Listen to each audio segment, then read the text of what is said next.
दोस्तों, हिंदुस्तान के मशहूर शायर और फिल्म निगार जावेद अख्तर ने बहुत ही भोंडा किस्म का बयान दिया है। वो कहते हैं कि पाकिस्तान की बजाय जहन्नुम जाना पसंद करूंगा। जावेद साहब, जहन्नुम तो आपने जाना ही है क्योंकि आप मुल्हिद जो। क्या आप लोगों ने कभी गौर किया, जब हिंदुस्तान में और पाकिस्तान का मसला बनता है तो हिंदुस्तान में मौजूद हिंदुओं से ज्यादा मुसलमान फुदकते हैं, जैसे उनकी दुम पे पाकिस्तान ने पांव रख दिया। हालांकि ये फनकार शायर वगैरह पाकिस्तान की मेहमान नवाजी का लुत्फ भी उठाए हुए हैं, मगर जब पाकिस्तान से पंगा बने तो इतना हिंदू मुंह से आग नहीं उगलता जितने ये मुसलमान उगलते हैं। उसकी वजह सादा सी है, क्योंकि उनको हर बार ये प्रूव करना पड़ता है कि हमें हिंदुस्तान से बहुत मोहब्बत है और पाकिस्तान से बहुत नफरत है। वतन से मोहब्बत हर शख्स के खमीर में होती है, मगर वतन की मोहब्बत में आप इस हद तक नहीं जाते जितना जावेद अख्तर साहब जाते हैं। 1971 वो मनहूस साल था जिसमें इस शख्स को शोहरत मिल गई। उसकी तीनों लिखी फिल्में जंजीर, दीवार और शोले ब्लॉकबस्टर साबित हुई और फिर तब से अब तक उस शख्स की मनहूसियत को हम झेल रहे हैं। शायर और दानिश्वर बड़े लोग होते हैं, उनके मुंह से ऐसी नफरत अंगेज बातें जचती नहीं। तहजीब हाफी बहुत कच्चा शायर है अभी, मगर जंग के दिनों में आप उसकी बॉल निकाल कर देख लें, वो कभी भी ऐसी बयानबाजी करता नजर नहीं आए।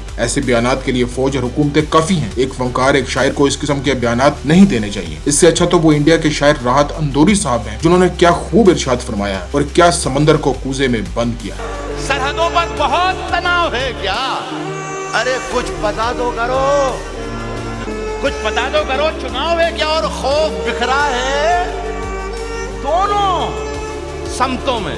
खौफ बिखरा है दोनों समतों में। तीसरी समत का दबाव है क्या?